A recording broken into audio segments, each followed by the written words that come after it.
Pasukan intel Rusia menemukan dan segera menghancurkan kendaraan militer Ukraina.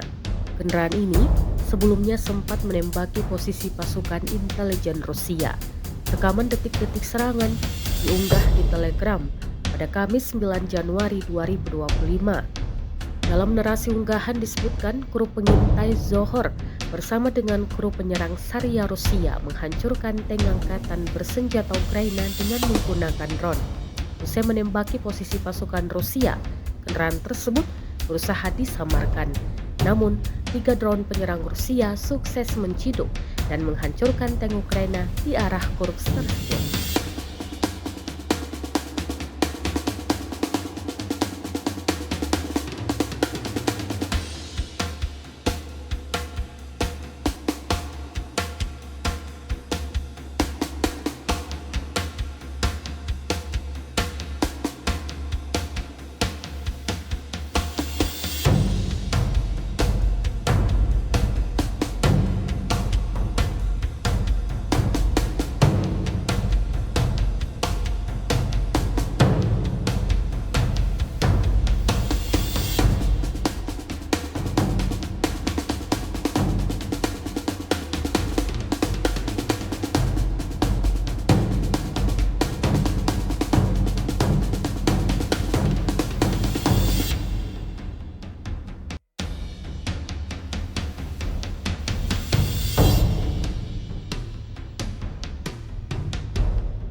Download Tribun X sekarang, menghadirkan lokal menjadi Indonesia.